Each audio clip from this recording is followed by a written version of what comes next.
ஓம் ஸ்ரீ தாரா நேயர்களுக்கு வணக்கம். நிறைய நாள் இதை பற்றி பேசணும், நம்ம நேயர்களுக்கு இதை பற்றி சொல்லணும்னு நினச்சிட்டே இருந்தேன். அதற்கான ஒரு அருமையான தருணத்துக்காக வெயிட் பண்ணிட்டும் இருந்தேன். இப்போது நவராத்திரி இல்லையா? இந்த நவராத்திரியை விட ஒரு புனிதமான நாட்கள், ஒரு அருமையான ஆன்மீகமான நாட்கள் இல்லை இல்லையா? அதனால் நம்ம ஓம் ஸ்ரீ தாரா சேனல் நேயர்களுக்கு எல்லாருக்கும் இந்த விஷயத்தை பகிர்ந்துக்கணும்னு ரொம்ப ஆசைப்பட்டு இந்த விஷயத்தை உங்கள் முன்னாடி கொண்டு வரோம். நம்ம நிறைய வாட்டி கேள்விப்பட்டிருக்கோம், கதைகளில் புராணங்களில் கேள்விப்பட்டிருப்போம். சிவன் தன்னுடைய மனைவியாகிய தாட்சாயணி அவளை கல்யாணம் பண்ணும்போது அவங்க மாமனார் ஒத்துக்க மாட்டார். ஏன்னா பெருமாள் தான் ரொம்ப பெருசு, நான் சிவனை கும்பிட மாட்டேன் அப்படின்னு ஒரு கான்செப்டோடு இருந்தவர். ஒரு பெரிய யாகத்தை நடத்தினார். அந்த யாகத்தில் சிவனை இன்வைட் பண்ணாமல் ஒன்லி அவங்க பொண்ணை மட்டும் இன்வைட் பண்ணார். அப்போது கோபம் சிவன், நான் வரல, நீ மட்டும் போகிறதா இருந்தால் போய்க்கோ அப்படின்னு சொல்லும்போது, அப்போது அம்பாள் மட்டும் தன் தந்தை என்ன இடத்துல நடக்கக்கூடிய யாகத்துக்கு போய் பார்ட்டிசிபேட் பண்ண போகிறாங்க. அங்கே போய் கேள்வி கேட்குறாங்க, எப்படி நீ என் கணவனை அவமானப்படுத்துகிற, எதுக்கு அவரை இன்வைட் பண்ணலை அப்படின்னு கோவப்படும் போது தாய்க்கும் தந்தைக்கும் மகளுக்கும் ஒரு ஆர்கியூமெண்ட். ஏன்னா அவர் சிவன் அப்ரூவே பண்ணலை, மசானத்தில் இருக்கிறாரு, ஒரு உடை கூட சரியாக அணிஞ்சிக்கலை, புலித்தோலை போர்த்தி கொண்டு இருக்கிறாரு, ஜடாமுடி வச்சுருக்காரு, ஒரு நீட்டான பர்சனாக இல்லை, அலங்காரத்தோடு எப்படி மகாவிஷ்ணு இருக்கார் அந்த மாதிரி இல்லையே உன் கணவன், அப்படிலாம் கம்பேரிசன் பேசும்போது நேச்சுரலாக எந்த பெண்ணுக்கும் கோபம் வரும் இல்லையா? அப்போது தன் கணவனை மட்டம் தட்டி பேசும்போது அவ்வளோ கோபம் என் கணவனை அவமானப்படுத்தினது மட்டும் இல்லாமல் நீ இப்படி பேசுகிறியே, நீ நடத்தும் இந்த யாகத்தை நான் நடத்த விட மாட்டேன் அப்படின்னு ஒரு கோவத்தில் அவங்க என்ன பண்ணுறாங்க, அந்த யாகத்திலேயே அந்த நெருப்பிலேயே விழுந்து, அந்த யாக குண்டத்திலேயே விழுந்து அப்படியே எரிஞ்சிடுறாங்களா. அப்போ அதை பார்த்த சிவன் என்ன பண்ணுறாரு, கோபமாக அம்பாளை எடுத்து சிவதாண்டவம் ருத்ர தாண்டவம் ஆடும்போது அவனுடைய பாகங்கள் அங்கங்கே விழுது இல்லையா? எந்த பாகம் எந்த இடத்துல விழுந்தாலும் அது ஒரு சக்தி பீடமாக மாறுது அப்படின்னு சொல்றாங்க. இந்த சக்தி பீடங்கள் எல்லாமே மிகவும் சக்தி வாய்ந்தவை, ஒரு ஃபெமினின் எனர்ஜி, ஒரு மாபெரும் சக்தி கொண்ட ஆற்றல் கொண்ட கோவில்களாக மாறுது. இதைத்தான் சக்தி பீடம் அப்படின்னு சொல்லுவாங்க. அப்போது அம்பாளோட ஒரு பாகம் விழுந்த இடமும் ஒரு சக்தி பீடமாக இருக்குது. இந்த சக்தி பீடத்தை, ஏதாவது ஒரு சக்தி பீடத்தை போய் பார்த்தாலே நம்மளுக்கு வாழ்க்கையில் இருக்கும் துன்பங்கள் தேவைகள் எல்லாமே நடந்துருமா. நம்ம வாழ்க்கையில் எப்படிலாம் இருக்கணும், அம்பாள் அப்படி பாதுகாப்பாள, அதை விட ஒரு சக்தியான இடம் இல்லை அப்படின்னும் தெரியும். நம்ம எல்லாருக்குமே இந்த கதை தெரியும். இப்போது இந்த ஒரு சக்தி பீடத்தையும் நாம் நேரில் போய் பார்த்து அதனுடைய ஆற்றல், அதனுடைய பலனை அடைகிறோம் இல்லையா? சில பேரால் எல்லா சக்தி பீடங்களையும் பார்க்க முடியல. சில சக்தி பீடங்கள் பூலோகத்திலேயே இல்லை, ஏதோ ஒரு விண்மூலகத்தில் விழுந்திருக்கு சில பாகங்கள்னு சொல்கிறாங்க. பட் இது எல்லாமே எங்கே இருக்குது? நம்மளுடைய ஸ்கிரிப்சர்ஸில் இருக்குது, நம்மளுடைய புராணங்களில் இருக்குது, சில பேர் எழுதின நோட்ஸில் இருக்குது, இப்போ இது கிரந்தங்களில் இருக்குது. இது மாதிரி எல்லாம் இருக்கும் பட்சத்தில் ஒரு இடத்த சில சக்தி பீடங்கள் எல்லாம் இருந்த இடம் தெரியாமலும் போயாச்சு. ஆனால் சில சக்தி பீடங்கள் நம்ம ஊரை தாண்டி வெளிநாடுகளில் இருக்குன்னு சொல்கிறாங்க.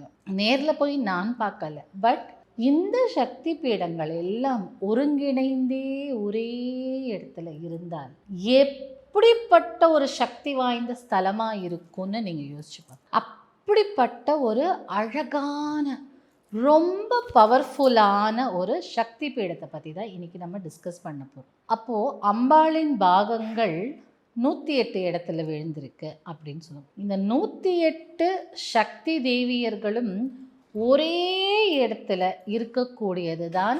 அது நம்ம ஊர் பக்கத்திலேயே இருக்கு, எல்லா அம்பாளையும் ஒரே நேரத்தில் தரிசனம் செய்யலாம் அப்படின்னு ஒரு கான்செப்ட் இருந்ததுன்னா எவ்வளோ அழகாக இருக்கும். அந்த மாதிரியான ஒரு கோயில் நம்ம ஊரில். இது உலகத்திலேயே முதல்ல வேற எங்கும் காண கிடைக்காத ஒரு பிரம்மாண்டமான சக்தி பீட கோயில்.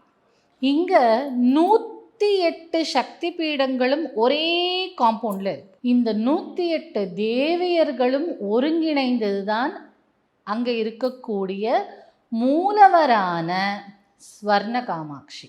அப்போ இந்த தேவியை ஒரு தேவியையும் ஒரு ஊரில் போய் பார்த்து அதனுடைய சக்தியை எடுத்து திரும்ப இன்னொரு தேவியை பார்த்து அந்த தேவியோட சக்தியை எடுத்து இப்படியெல்லாம் இருக்கிறத விட எல்லாம் ஒரே இடத்துல பிரதிஷ்டை செய்து அந்த தேவர்களெல்லாம் தரிசனம் செய்துவிட்டு எல்லா இந்த 108 தேவியும் சேர்ந்தது தானே காமாட்சி. அந்த காமாட்சியை கடைசியில் தரிசனம் செய்தால் எவ்வளோ ஒரு சக்தியை நமக்கு அந்த தேவிகள் எல்லாம் கொடுப்பார். இப்போது ஒரு தேவி கிட்ட போய் நம்ம முறையிட்டு அம்மா எனக்கு இது வலிக்குது, எனக்கு இந்த மாதிரி கஷ்டம் இருக்குது சொன்னாலே நிறைவேற்றி கொடுப்பா. அப்போது நம்மளுடைய கோரிக்கைகளை நிறைவேற்றுவதற்கு 108 தேவியர்களும் இருக்கார்கள். அப்போ நம்ம வைக்கிற கோரிக்கை நிறைவேறாமல போகும் இல்ல. ஸோ அப்படிப்பட்ட ஒரு சக்தி வாய்ந்த கோயில் எங்கே இருக்கு அப்படின்னு பார்த்தீங்கன்னா, சென்னைக்கு மிக அருகாமையில் உள்ள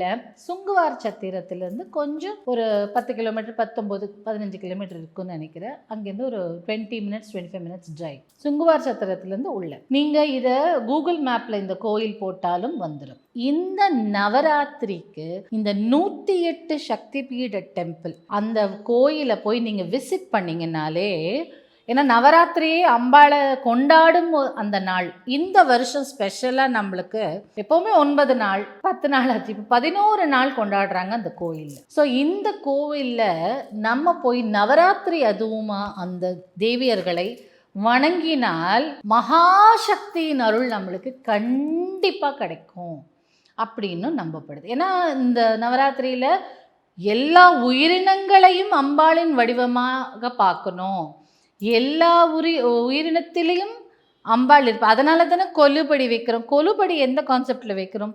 வீட்டுக்குள்ளே நாயை சேர்க்க மாட்டேன், வீட்டுக்குள்ளே பூனையும் சேர்க்க மாட்டேன்னு சொல்கிறவங்க நவராத்திரி டைமில் பார்த்தீங்கன்னா கொலுவில் மான், மயில், சிங்கம், கரடி இப்படி எல்லாம் வச்சு ஒரு கொலு செய்வாங்க. ஏன்னா புழுவிலும் அம்பாள் வசிப்பாள் அந்த நவராத்திரி டைமில், அவளோட படைப்பு தானே. அப்போ எல்லா உயிரினங்களிலும் அம்பாள் இருப்பாளுங்கிற ஒரு கான்செப்டில் தான் நவராத்திரி டைமில் பாகுபாடே பார்க்காமல் எல்லாரும் வீட்டுக்கு அழைத்து மஞ்சள் குங்குமம் கொடுக்கறது, இந்த மாதிரியான எந்த வடிவில் அம்பாள் வீட்டுக்கு வருவான்னு தெரியாது அப்படின்னு சொல்லிட்டு எல்லாரையுமே சமமாக நடத்தி எல்லார் மனதையும் குளிர வைத்து அனுப்புவார்கள் இல்லையா. அவங்களுக்கு தேவையான கிஃப்டை கொடுத்து சின்ன சுண்டலோ ஏதோ ஒரு சின்ன சாப்பிட்றதுக்கு ஒரு ஸ்நாக் மாதிரி கொடுத்து பாட்டு பாடி அந்த அம்பாளை கொண்டாடி அது அந்த அவ்வளோ உன்னதமான ஒரு உன்னதமான ஆன்மீகத்தை நம்ம வாழ்க்கையில் கொண்டு வந்து கொடுக்கக்கூடிய சக்தி தேவி நம்ம கிட்ட ஈர்த்து கொடுக்கக்கூடிய இந்த நவராத்திரி டைமில் இந்த கோயிலை நம்ம விசிட் பண்ணோம் அப்படின்னா அத்தனை சிறப்பு. உங்களுக்கு வாழ்க்கையில் எப்படியாப்பட்ட துன்பம் இருந்தாலும் எப்படியாப்பட்ட இதெல்லாம் தீர்க்கவே முடியாது அப்படின்னு நினைக்கும் துன்பத்தை கூட இந்த அம்பாள் தீர்த்து வைத்து கொடுத்திருக்காள் இல்லை. ஸோ நம்மளால் முடிஞ்ச டைமில் அந்த கோயிலை போய் விசிட் பண்ணி இந்த நவராத்திரி டைம்லேயே போய் விசிட் பண்ணி அந்த அத்தனை தேவியின் அருளையும் ஆற்றலையும் பெற்றுக்கொண்டு வந்தால் அம்பாள் நம்ம கூடயே துணையாக இருந்தால் எவ்வளோ நல்லாயிருக்கும். ஸோ நம்ம அந்த மாதிரி நம்மளுடைய கோரிக்கைகளை அங்கே வைத்து விட்டு வரணும். அப்போது அந்த அம்பாள் ரொம்ப மூல மந்திரம் ரொம்ப சிம்பிளான மூல மந்திரம்.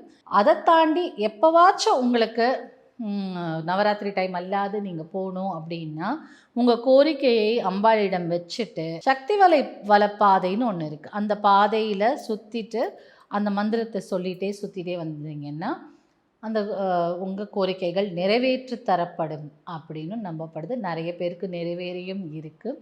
ரொம்ப அழகான கோயில். கலியுகத்திற்கு அம்பாள் கொடுத்த ஒரு வரப்பிரசாதம் தான் அந்த கோயில் என்ன. ஸோ அம்பாளா நினச்சி அந்த இடத்த தேர்வு செய்து அந்த இடத்த நம்ம ஜனங்களுக்காக உலக நன்மைக்காக கட்டப்பட்டிருக்கும் ஒரே கோயில். உலகத்தில் வேறு எங்கேயும் காண கிடைக்காது இப்படிப்பட்ட ஒரு பியூட்டிஃபுல்லான கோயில். இதை பற்றின டீட்டெயில்டு வீடியோ இந்த கோயிலோட சிறப்பு அம்சங்களை பற்றி இன்னொரு பதிவில் பார்க்கலாம். இப்பொழுது இந்த கோயிலோட அட்ரஸ்ஸு, கூகுள் மேப் லிங்க் எல்லாமே டிஸ்கிரிப்ஷனில் கொடுத்துருக்கோம். நீங்கள் அதை கிளிக் பண்ணுங்கள். அம்பாளின் பேரருளை பெற்று பெரு மகிழ்ச்சியுடன் வாழ வேண்டும்னு நானும் வேண்டிக்கிறேன்.